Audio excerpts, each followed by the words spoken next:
إن الحمد لله نحمده ونستعينه ونستغفره ونعوذ بالله من شرور أنفسنا ومن سيئات أعمالنا من يهده الله فلا مضل له ومن يضلله فلا هادي له وأشهد أن لا إله إلا الله وحده لا شريك له وأشهد أن محمدا عبده ورسوله اللهم صل على محمد وعلى آل محمد كما صليت على إبراهيم وعلى آل إبراهيم إنك حميد مجيد أما بعد فإن خير الحديث كتاب الله وخير الهدي هدي محمد صلى الله عليه وسلم وشر الأمور محدثاتها وكل محدثة بدعة وكل بدعة ضلالة وكل ضلالة في النار. أعوذ بالله من الشيطان الرجيم. يا أيها الذين آمنوا اتقوا الله حق تقاته ولا تموتن إلا وأنتم مسلمون. أما بعد فإن خير الحديث كتاب الله. رب اشرح لي صدري ويسر لي أمري واحلل عقدة من لساني يفقهوا قولي. ഏറ്റവും പ്രിയം നിറഞ്ഞ വിശ്വാസികളെ, വിശ്വാസിനികളെ,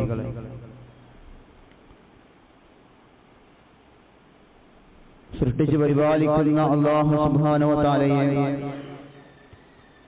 ജീവിതത്തിന്റെ മുഴുവൻ സമയങ്ങളിലും സന്ദർഭങ്ങളിലും സൂക്ഷിച്ച് തഖ്വയോടുകൂടി ജീവിതം ക്രമപ്പെടുത്തണമേ എന്ന് ഉണർത്തുകയാണ്, വസിയത്ത് ചെയ്യുകയാണ്. എന്റെ ശബ്ദം ശ്രവിച്ചുകൊണ്ടിരിക്കുന്ന എല്ലാ വിശ്വാസികൾക്കും ഈദുൽ ഫിത്ർ ആശംസകൾ നേരുകയാണ്. അല്ലാഹു അക്ബർ അല്ലാഹു അക്ബർ അല്ലാഹു അക്ബർ ലാ ഇലാഹ ഇല്ലല്ലാഹു വല്ലാഹു അക്ബർ അല്ലാഹു അക്ബർ വലില്ലാഹിൽ ഹംദ്. ഏറെ അനുഗ്രഹീതമായ ഒരു മാസത്തെ സ്വീകരിക്കുവാനും ആ മാസത്തിൽ നന്മകൾ വർദ്ധിപ്പിക്കുവാനും അവസരം ലഭിച്ചവരാണ് നാം ഓരോരുത്തരും. പരിശുദ്ധ റമദാനിൽ നാം വലിയ ഒരു കൊട്ടാരത്തിന്റെ പണിയിലായിരുന്നു, ആത്മീയമായ കൊട്ടാരത്തിൽ. ധാരാളം സൽക്കർമ്മങ്ങൾ, നന്മകൾ മറ്റു മാസങ്ങളിൽ നിന്ന് വ്യത്യസ്തമായി ധാരാളം നാം ചെയ്തവരാണ്. ആ ആത്മീയതയുടെ ആ കൊട്ടാരത്തെ ഈ ഒരു സുദിനം കൊണ്ട്, പെരുന്നാളെന്ന ഈ ഒരു സുദിനം കഴിയുമ്പോഴേക്കും അതിനെ തകർത്ത് കളയുന്ന രീതിയിലുള്ള പ്രവർത്തനങ്ങൾ നമ്മിൽ നിന്നുണ്ടാകാൻ പാടില്ല. ഒരു കൊട്ടാരം അല്ലെങ്കിൽ ഒരു ബിൽഡിംഗ് ഉണ്ടാക്കുക എന്നത് വലിയ പ്രയാസമുള്ള കാര്യമാണ്. എന്നാൽ അതിനെ തകർക്കാൻ നിമിഷങ്ങൾ മതി എന്നതാണ് നാം മനസ്സിലാക്കേണ്ടത്. നാം ഓരോരുത്തരും നേടിയെടുത്ത ഈ ഒരു വിശുദ്ധി അത് നിലനിർത്താൻ നമുക്ക് സാധിക്കണം. പരിശുദ്ധ റമദാൻ ഒരു പരിശീലന കളരിയായിരുന്നു. ആ ചൈതന്യം ജീവിതകാലം മുഴുവനും കൊണ്ടുപോകാൻ നമുക്ക് സാധിക്കണം. ഒരു സൽക്കർമ്മം, ഒരു പ്രവൃത്തി അല്ലാഹു സ്വീകരിച്ചു എന്നതിന്റെ ലക്ഷണമായി പണ്ഡിതന്മാർ പറയുന്നതായി കാണാം. മിൻ അലാമത്തി ഖബൂലിൽ ഹസനത്തിൽ ഹസനതു ബഅദഹാ. ഒരു സൽക്കർമ്മം സ്വീകരിക്കപ്പെട്ടതിന്റെ അടയാളം ആ സൽക്കർമ്മത്തിന് ശേഷം മറ്റൊരു സൽക്കർമ്മങ്ങൾ കൂടി ചെയ്യാൻ സാധിക്കുക എന്നതാണ്. വിശുദ്ധ ഖുർആനിൽ അല്ലാഹു സുബ്ഹാനഹു വ തആല പറഞ്ഞു, വഅബു റബ്ബക ഹത്താ യഅതിയക യഖീൻ. യഖീൻ എത്തുന്നത് വരെ പ്രവർത്തന പദത്തിലുണ്ടായിരിക്കണമെന്നതാണ്. യഖീൻ എന്ന് പറഞ്ഞാൽ മരണം തൊണ്ടക്കുയിലെത്തുന്നത് വരെ നാം പ്രവർത്തിച്ചുകൊണ്ടേയിരിക്കേണ്ടവരാണ്, വിശ്രമിക്കേണ്ടവരല്ല എന്നതാണ്. നമ്മൾ പരിശുദ്ധ റമളാനിൽ മറ്റു മാസങ്ങളിൽ നിന്ന് വ്യത്യസ്തമായി പുതിയ സൽക്കർമ്മങ്ങൾ ജീവിതത്തിൽ പലരും പ്രാവർത്തികമാക്കിയവരാണ്. അത് റമളാൻ അവസാനിക്കുന്നതോടുകൂടി നിലച്ചു പോകാൻ പാടില്ല. പരിശുദ്ധ ഖുർആനിന്റെ പാരായണം, ജമാഅത്ത് നമസ്കാരങ്ങൾ, തറാവീഹ് നമസ്കാരം, ഇങ്ങനെയുള്ളതെല്ലാം ഈ സൽക്കർമ്മങ്ങൾ, ദാനധർമ്മങ്ങൾ, ഇതെല്ലാം ഇനിയും നമ്മളിൽ നിന്ന് ഉണ്ടായിരിക്കണം. അത് സ്റ്റോപ്പ് ചെയ്യാൻ പാടില്ല. അതെ, നമ്മളിൽ നിന്ന് നിലച്ചുപോയാൽ നമ്മൾ ഇതുവരെ ചെയ്തു പോയ പ്രവർത്തനങ്ങൾ അല്ലാഹു സ്വീകരിച്ചിട്ടില്ല എന്നാണ്. സ്വീകരിച്ചു എന്നതിന്റെ തെളിവുള്ളത് നമ്മൾ ചെയ്ത പ്രവർത്തനങ്ങൾ അത് വീണ്ടും തുടർന്നു പോകുക എന്നതാണ്. മാത്രമല്ല, കുൻ റബ്ബാനിയൻ, ഭക്തി എന്നത് റമളാനിൽ മാത്രം ഉണ്ടാകുന്ന കാര്യമല്ല. തഖ്വ എന്നത്, സൂക്ഷ്മത എന്നത് അത് റമളാനിൽ മാത്രം ഉണ്ടാകേണ്ട കാര്യമല്ല. ആരാധനകൾ റമളാനിൽ മാത്രം ഉണ്ടാകേണ്ട കാര്യമല്ല. റമളാനിൽ മാത്രമല്ല നന്മകൾ ചെയ്യേണ്ടത്, മറിച്ച് പരിശുദ്ധ റമളാനിന് ശേഷവും അത് തുടർന്നു പോകണം എന്നതാണ്. കുൻ റബ്ബാനിയൻ വലാ തകുൻ റമളാനിയ, നീ ഒരു റബ്ബാനിയാകണമെന്നാണ്. അല്ലാഹുവിന്റെ ഏറ്റവും ഇഷ്ടപ്പെട്ട ദാസനായി മാറണം. എന്നാൽ വലാ തകുൻ റമളാനിയൻ, നീ ഒരിക്കലും റമളാനിന്റെ ആളായി മാറരുത് എന്നാണ്. എന്ന് പറഞ്ഞാൽ റമളാനിൽ മാത്രം പ്രവർത്തനം ചെയ്യുന്ന ആളായി മാറരുത്. അള്ളാഹുവിന്റെ ആളായി, അള്ളാഹുവിന്റെ ദാസനായി മാറുന്ന ആളാകണം.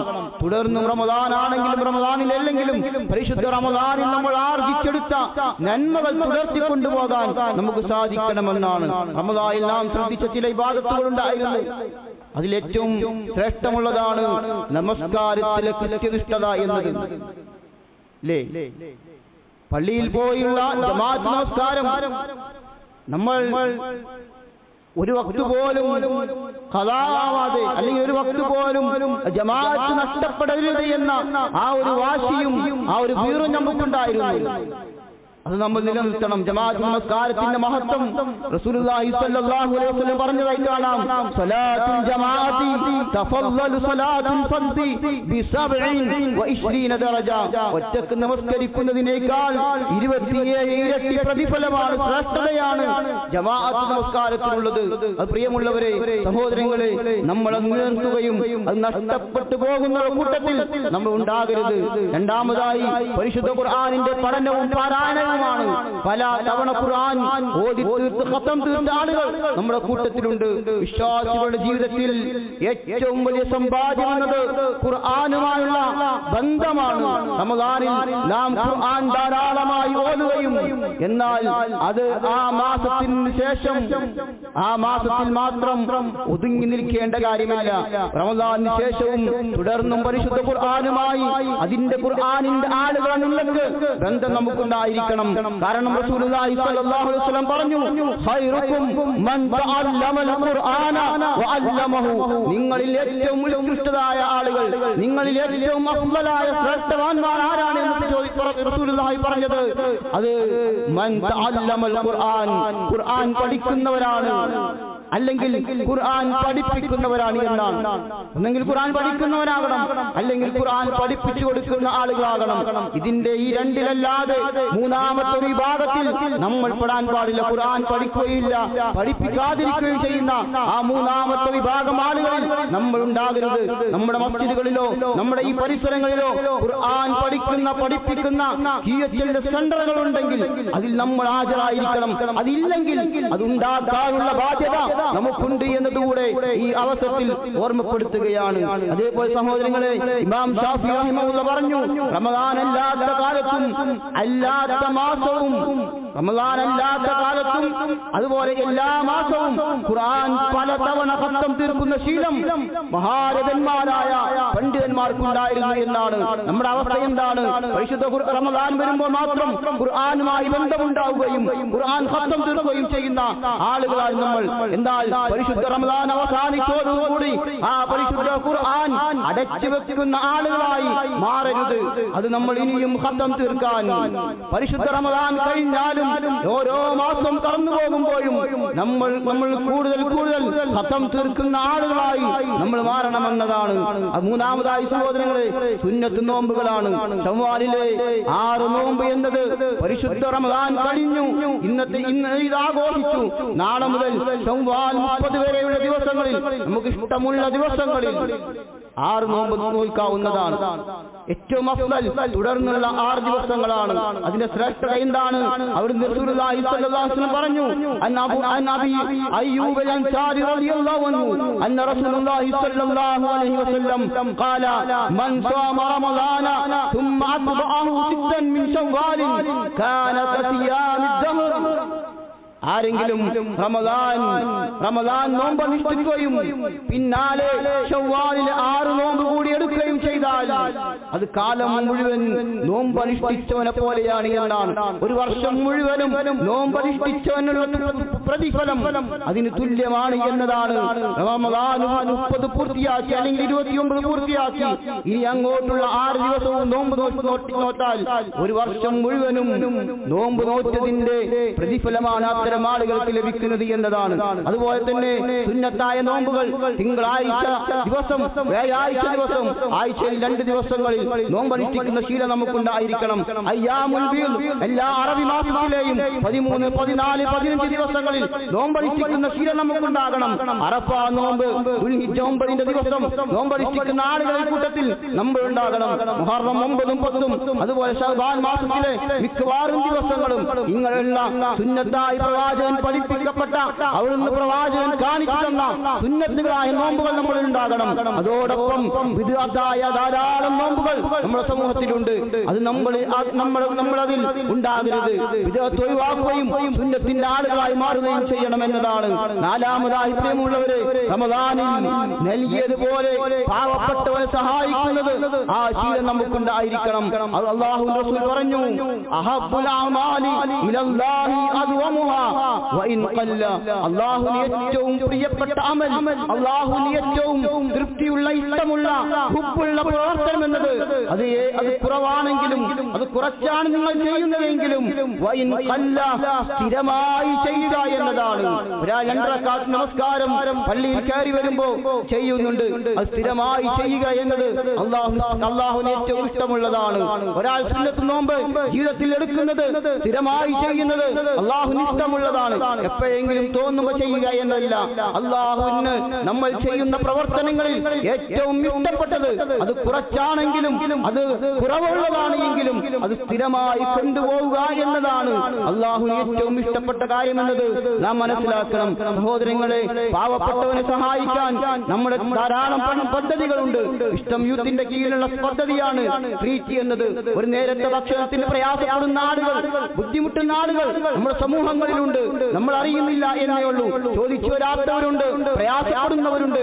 അവരെ ചേർത്ത് പിടിക്കാൻ, അവരെ സഹായിക്കാൻ, അവരെ ഒരു നേരത്തെ ഭക്ഷണം കൊടുക്കാൻ നമുക്ക് സഹായിക്കണം. നമ്മുടെ മഹല്ലിൽ പാവപ്പെട്ട വീടുകളിൽ ഭക്ഷണം എത്തിക്കണം. മഹല്ല് അതിന് നേതൃത്വം നൽകണം. അതുപോലെ രോഗികളെ സഹായിക്കാൻ, കടം കൊണ്ട് ബുദ്ധിമുട്ടുന്നവരുണ്ട് എങ്കിൽ അവരെ രക്ഷപ്പെടുത്തുവാനുള്ള ബാധ്യത നമുക്കുണ്ട് എന്നത് നാം മനസ്സിലാക്കണം. അത്തരം ആളുകൾ നമ്മുടെ സമൂഹത്തിലുണ്ട് എങ്കിൽ അന്വേഷിച്ച് തേടിപ്പിടിച്ച് അവരെല്ലാം സഹായിക്കേണ്ടുന്ന ബാധ്യതകൾ നമുക്കുണ്ട്. അതേപോലെ സഹോദരങ്ങളെ, 5ാമതായി കുടുംബബന്ധം ചേർക്കുക എന്നതാണ്. ഈ ആഘോഷത്തിന്റെ ദിവസം മറന്നുപോകാൻ പാടില്ലാത്ത ഒന്നാണ് ബന്ധങ്ങൾ ചേർക്കുക എന്നത്. അവിടുന്ന് റസൂലുള്ളാഹി സ്വല്ലല്ലാഹു അലൈഹി വസല്ലം പറഞ്ഞു, അല്ലാഹു സുബ്ഹാനഹു വ തആല കുടുംബ ബന്ധത്തെ അഭിസംബോധന ചെയ്തുകൊണ്ട് പറഞ്ഞതായി കാണാം. മൻ വസലി വസൽതുഹു വമൻ ഖതഅതി വമൻ ഖതഅതി ഖതഅതുഹു. നിന്നെ ചേർക്കുന്നവനെ ഞാൻ ചേർക്കും, നിന്നെ മുറിച്ചു കളയുന്നവനെ ഞാൻ മുറിക്കുമെന്നാണ്. അതായത് കുടുംബ കുടുംബബന്ധത്തെ ചേർക്കുന്നവരാണോ ആരാണോ അവരെ ഞാൻ ചേർത്ത് പിടിക്കുമെന്നതാണ്.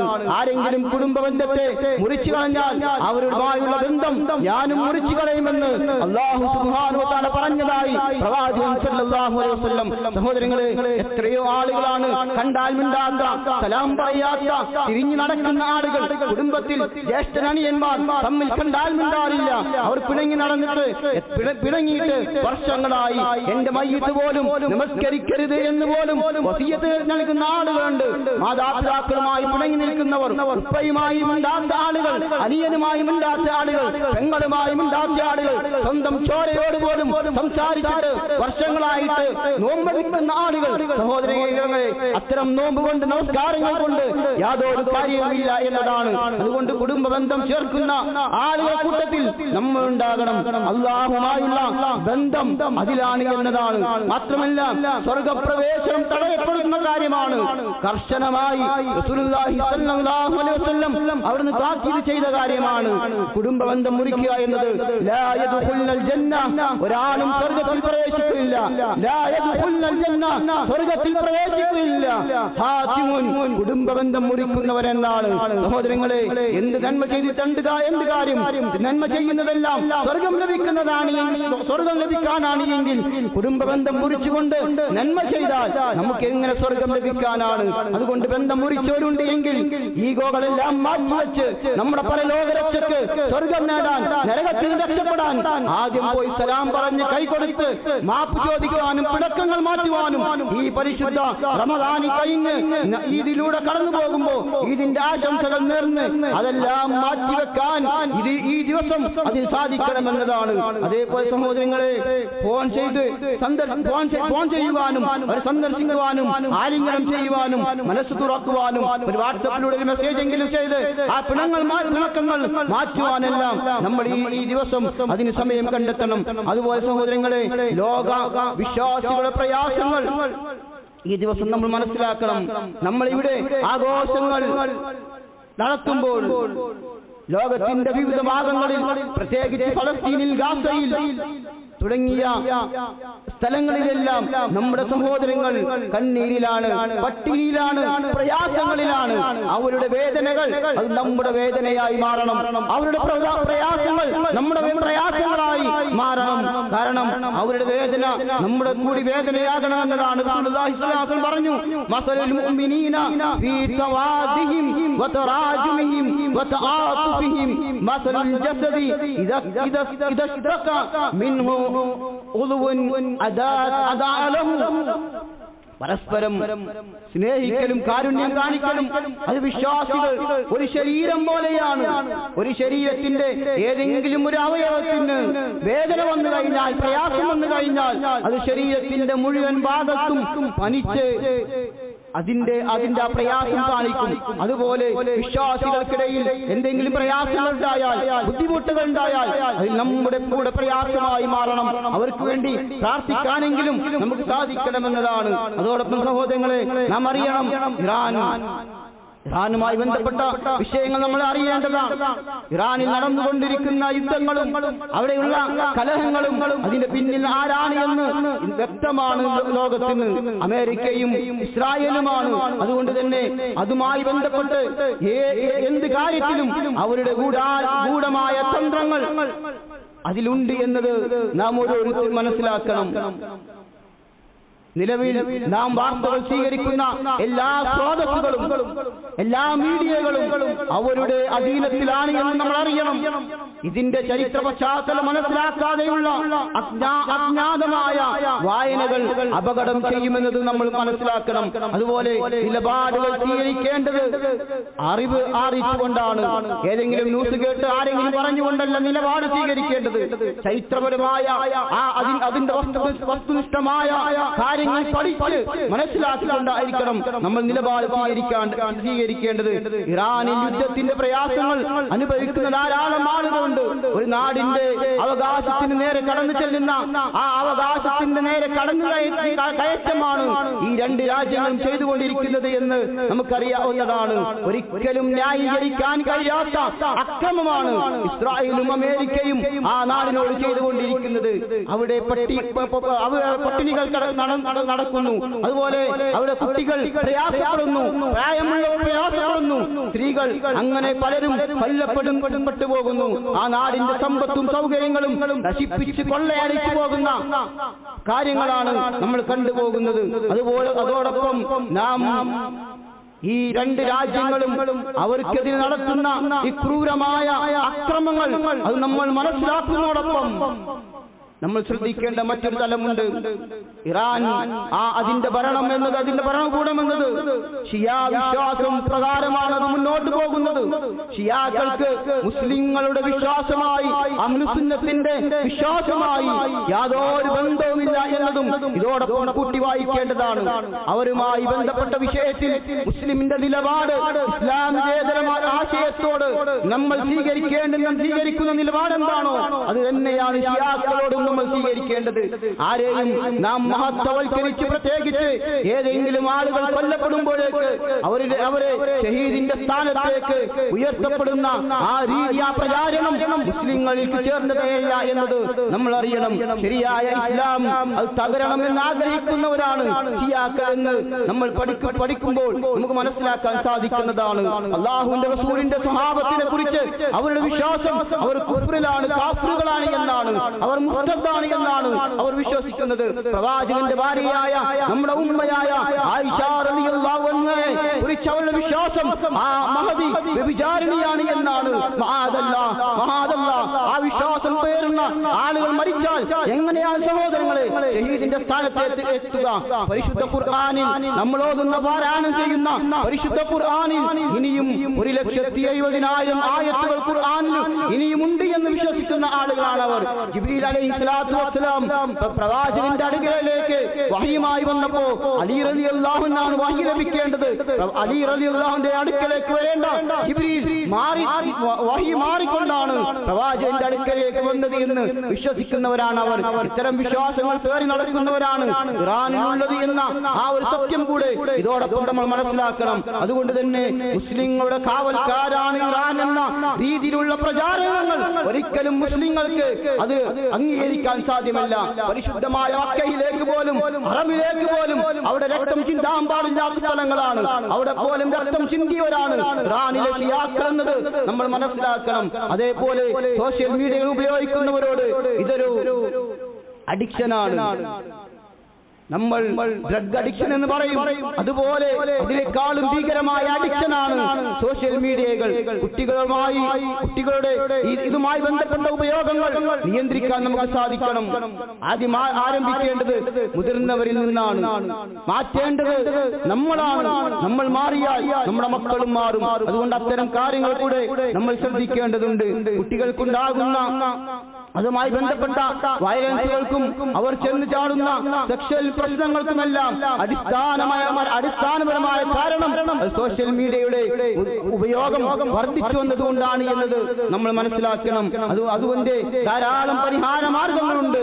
ആ പരിഹാര മാർഗങ്ങൾ നമ്മൾ പഠിക്കുകയും മനസ്സിലാക്കുകയും ചെയ്യണം. അതോടൊപ്പം പ്രിയമുള്ള സഹോദരിമാരെ, നിങ്ങളോടുള്ള നിർദ്ദേശം ഇസ്ലാമിന്റെ മൂല്യങ്ങൾ കുടുംബത്തിൽ വളർത്തുന്ന അതിന്റെ ആ മൂല്യങ്ങൾ അനുസരിച്ച് ജീവിക്കുന്ന സ്ത്രീകളായി വളരാൻ നമുക്ക് സാധിക്കണം. പ്രത്യേകിച്ചും കുടുംബത്തിൽ ഇസ്ലാമികമായ മൂല്യങ്ങൾ വളർത്തുന്നതിൽ ഏറ്റവും വലിയ പങ്ക് നിങ്ങൾക്കാണ് എന്നതാണ്. മക്കളെ ദീനിയായ ചിട്ടയിൽ വളർത്തുവാനും വീടുകളിൽ അല്ലാഹുവിന്റെ സ്മരണകൾ നിലനിർത്തുവാനും സഹോദരിമാരെ നമുക്ക് സാധിക്കണം. നമ്മൾ പുറത്തേക്ക് ഇറങ്ങുമ്പോൾ മാന്യമായ വസ്ത്രം ധരിക്കണം. ഹിജാബ് ധരിച്ചുകൊണ്ടായിരിക്കണം നമ്മൾ പുറത്തേക്ക് ഇറങ്ങേണ്ടത്. ആളുകൾ ആകർഷിക്കുന്ന രീതിയിലുള്ള വസ്ത്രധാരണം നമുക്കുണ്ടാകരുത്. ഇസ്ലാം അനിസ്ലാമികമാണ് എന്ന് പറഞ്ഞ വസ്ത്രധാരണ രീതി നമുക്കുണ്ടാകരുത്. കാരണം നാളെ നരകത്തിലേക്ക് പോകുന്ന ആളുകളാണ് അവർ. നരകത്തിന്റെ വാസന പോലും ലഭിക്കുകയില്ല എന്ന് പ്രവാചകൻ സല്ലല്ലാഹു അലൈഹി വസല്ലം ടൈറ്റ് ഫിറ്റായ വസ്ത്രം ധരിക്കുന്ന, ജീൻസ് ധരിക്കുന്ന, ടീഷർട്ട് ധരിക്കുന്ന ധരിക്കുന്ന പുരുഷന്മാരുടെ വസ്ത്രം ധരിക്കുന്ന ആളുകളെ പ്രവാചകൻ പ്രത്യേകം ശപിച്ചതായി കാണാൻ സാധിക്കും. അവർക്ക് ലാ യദ്ഖുലുൽ ജന്ന വലാ യജിദുന റീഹഹാ, ആ സ്വർഗ്ഗത്തിന്റെ പരിമളം പോലും ലഭിക്കുകയില്ല എന്ന് നാം മനസ്സിലാക്കേണ്ടതുണ്ട്. പ്രിയമുള്ള യുവാക്കളെ, പ്രിയമുള്ള മക്കളെ, നമ്മൾ മനസ്സിലാക്കേണ്ടത് നമ്മുടെ യൗവനം, നമ്മുടെ വിലപ്പെട്ട യൗവനം അത് അല്ലാഹുവിന്റെ വലിയ നിയമത്താണ്, അല്ലാഹുവിന്റെ വലിയ അനുഗ്രഹമാണ്. അത് വെറുതെ കളയാനുള്ളതല്ല. ആ യുവത്വത്തെ, ആരോഗ്യമുള്ള സമയത്തെ, ആ നമ്മുടെ നല്ല നല്ല ആ ദിവസങ്ങളെ, നല്ല നമ്മുടെ ചുറുചുറുക്കുള്ള ഈ സമയത്തെ അല്ലാഹുവിന്റെ മാർഗത്തിന് വേണ്ടി ചെലവഴിക്കാൻ സാധിക്കണം. സോഷ്യൽ മീഡിയയുടെയും അതുപോലെ ലഹരിയുടെയും തെറ്റായ വഴികളിൽ നിന്ന് നമ്മൾ അതിനെ സൂക്ഷിക്കുകയും അതിനെ ശ്രദ്ധിക്കുകയും ചെയ്യണം. സമയത്തെയും ആരോഗ്യത്തെയും നാളെ പരലോകത്ത് അല്ലാഹു സുബ്ഹാനഹു വ തആല വിചാരണ ചെയ്യുമെന്ന ആ കാര്യം നമ്മൾ മറന്നു പോകരുത്. നമ്മുടെ ഊർജ്ജം അത് ദീനിന് വേണ്ടി ആയിരിക്കണം. നമ്മൾ മൊബൈൽ ഫോൺ ഉപയോഗിക്കുമ്പോൾ, സോഷ്യൽ മീഡിയ ഉപയോഗിക്കുമ്പോൾ അത് അല്ലാഹുവിന്റെ മാർഗത്തിലായിരിക്കണം. കൂലി കിട്ടാൻ, പ്രതിഫലം ലഭിക്കുന്ന കാര്യമായിരിക്കണം നമ്മൾ ഷെയർ ചെയ്യേണ്ടതും. നമ്മൾ കാണുന്നതും നമ്മൾ കേൾക്കുന്നതെല്ലാം അല്ലാഹുവിന് ഇഷ്ടപ്പെട്ടതാണ് എന്ന് ഉറപ്പുവരുത്തേണ്ടതുണ്ട്. അതുകൊണ്ട് പ്രിയമുള്ളവരെ, പരലോകത്തെ മറന്നുകൊണ്ട് ഒരിക്കലും പ്രവർത്തിക്കരുത്. മരണത്തിലേക്കാണ് നമ്മൾ അടുത്തുകൊണ്ടിരിക്കുന്നത്. ഓരോ നിമിഷവും നമ്മൾ നിന്ന് കൊഴിഞ്ഞു പോകുമ്പോൾ നമ്മൾ മരണത്തിലേക്ക് അടുത്തടുത്ത് പോവുകയാണ് എന്ന ഓർമ്മ നമുക്കുണ്ടാകണം. എപ്പോഴും അവസാനിക്കും എന്ന ആ ഒരു മുന്നറിയിപ്പ് നമുക്കുണ്ടായിരിക്കണം. നമ്മുടെ കൂടെ ഇന്നലകൾ ഉണ്ടായിരുന്നവർ ഇന്ന് കബറുകളിലാണ് എന്ന ആ ഒരു ഓർമ്മ നമുക്കുണ്ടാകണം. നാളെ നമ്മളും അവരോടൊപ്പം പോകേണ്ടവരാണ്. പരലോകമുണ്ട്, അവിടെ വിചാരണയുണ്ട്, സ്വർഗവും നരകവുമുണ്ട് എന്ന് നമ്മൾ മനസ്സിലാക്കണം. നമ്മുടെ രഹസ്യങ്ങളും പരസ്യവുമായ കാര്യങ്ങൾ നാളെ പരലോകത്ത് അല്ലാഹു സുബ്ഹാനഹു വ തആല വിചാരണ ചെയ്യുമെന്ന ഓർമ്മ നമുക്കുണ്ടാകണം. നമ്മുടെ ജീവിതത്തിൽ പരസ്യമായ ജീവിതത്തെക്കാളും ശ്രദ്ധ നമ്മുടെ ജീവിതത്തിൽ രഹസ്യമായ ജീവിതത്തിലായിരിക്കേണ്ടതുണ്ട്. കാരണം നാളെ അല്ലാഹു സുബ്ഹാനഹു വ തആല നമ്മൾ ഈ ദുനിയാവിൽ ആരെയെല്ലാം കാണാതെ, നമ്മുടെ ഉമ്മയെ, ഉപ്പയെ, മക്കളെ, നമ്മുടെ മാതാപിതാക്കളെ, അയൽവാസികളെ, നാട്ടുകാരെ എല്ലാവരെയും കാണാതെ നമ്മൾ ചെയ്ത പോയ തെറ്റുകളുണ്ടാകും. അവരൊന്നും കാണരുത് എന്ന്, അറിയരുത് എന്ന് നമ്മൾ ആഗ്രഹിച്ച തെറ്റുകളുണ്ടാകും. അതെല്ലാം നാളെ പരലോകത്ത് എല്ലാവരുടെ മുന്നിലും അല്ലാഹു വിചാരണയ്ക്ക് കൊണ്ടുവരുമെന്ന ആ ബോധ്യം നമുക്കുണ്ടാകേണ്ടതുണ്ട്. അതുകൊണ്ട് മരണത്തെ മറന്നുകൊണ്ട് പ്രിയമുള്ളവരെ നമ്മുടെ പ്രവർത്തനങ്ങൾ ഉണ്ടാകരുത്. അല്ലാഹു സുബ്ഹാനഹു വ തആല ഈദിന്റെ സുന്നത്തിൽ നമ്മൾ ചെയ്തു പോയ നന്മകൾ തകർത്ത് കളയുന്ന രീതിയിലുള്ള പ്രവർത്തനങ്ങൾ ചെയ്യുന്നവരിൽ നിന്ന് നമ്മെ എല്ലാം കാത്തുരക്ഷിക്കുമാറാകട്ടെ. അല്ലാഹുവേ, ഞങ്ങളുടെ ജീവിതത്തിൽ വന്നുപോയ എല്ലാ തിന്മകളും തെറ്റുകളും നീ വിട്ടുപുറത്ത് മാപ്പാക്കി തരണേ റഹ്മാനെ. പരിശുദ്ധ റമദാനിൽ ഞങ്ങൾ ചെയ്തു പോയ ഞങ്ങളുടെ നമസ്കാരങ്ങൾ, ഞങ്ങളുടെ ഖിയാമുലൈലുകൾ, ഞങ്ങളുടെ തറാവീഹുകൾ, ഞങ്ങൾ രാവിലെ മുതൽ വൈകുന്നേരം വരെ പട്ടിണി കിടന്ന് ഞങ്ങൾ പ്രയാസപ്പെട്ടെടുത്ത ഞങ്ങളുടെ പരിശുദ്ധ റമദാനിൽ നോമ്പ് ഇതെല്ലാം നീ കബൂൽ ചെയ്യണേ റഹ്മാനെ. അല്ലാഹുവേ, എല്ലാ നന്മകളും നാളെ പരലോകത്ത് റയ്യാൻ എന്ന കവാടത്തിലൂടെ സ്വർഗ്ഗത്തിലേക്ക് കടന്നു പോകാൻ ഉതകുന്ന രീതിയിലുള്ള പ്രവർത്തനങ്ങളുടെ കൂട്ടത്തിൽ നീ ഉൾപ്പെടുത്തി അനുഗ്രഹിക്കണേ റഹ്മാനെ. അല്ലാഹുവേ, ഞങ്ങളുടെ മാതാപിതാക്കൾ ഞങ്ങൾ ഇന്ന് വിട്ടുപോയവരുണ്ട്. ഞങ്ങളുടെ അവരുടെ കബറിടങ്ങളെ വിശാലമാക്കണേ റഹ്മാനെ. അല്ലാഹുവേ, ഞങ്ങളിൽ നിന്ന് മരണപ്പെട്ടു പോയ ഞങ്ങളുടെ നാട്ടുകാരും അയൽവാസികളും കൂട്ടുകാരുമെല്ലാം ഉണ്ട്. അവരെല്ലാം ഞങ്ങളെയും അവരെയും നാളെ ജന്നാത്തുൽ ഫിർദൗസിൽ ഒരുമിച്ച് കൂട്ടണേ റഹ്മാനെ. പീഡിതരായ വിശ്വാസികൾക്ക് നീ മോചനം നൽകണേ റഹ്മാനെ. ലോകത്ത് സമാധാനം നിലനിർത്തണേ റഹ്മാനെ. അസമാധാനം ഉണ്ടാക്കുന്നവരുടെ പതനങ്ങൾ നീ ഞങ്ങൾക്ക് കാണിച്ചു തരണേ റഹ്മാനെ. സഹോദരങ്ങളെ, അതോടൊപ്പം നമ്മൾ ശ്രദ്ധിക്കേണ്ടത്, നമ്മൾ പരസ്പരം കണ്ട് ഈ ദിവസം കൈമാറേണ്ടുന്ന ഒരു ആശംസ വചനമാണ് തഖബ്ബലല്ലാഹു മിന്നാ വമിൻകും. അല്ലാഹു നമ്മളിൽ നിന്നും അവരിൽ നിന്നും നമ്മുടെ സൽക്കർമ്മങ്ങൾ സ്വീകരിക്കട്ടെ എന്നതാണ്. അല്ലാഹുവേ, ഈ ഞങ്ങളുടെ സൽക്കർമ്മങ്ങൾ മുഴുവനും സ്വീകരിക്കണേ റഹ്മാനെ. ഞങ്ങളുടെ തിന്മകളെല്ലാം മായ്ച്ചു കളയണേ റഹ്മാനെ.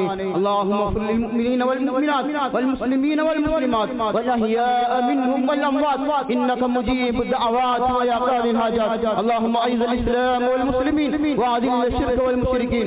ربنا تقبل منا إنك أنت السميع العليم وتب علينا إنك أنت التواب الرحيم. آمين برحمتك يا أرحم الراحمين.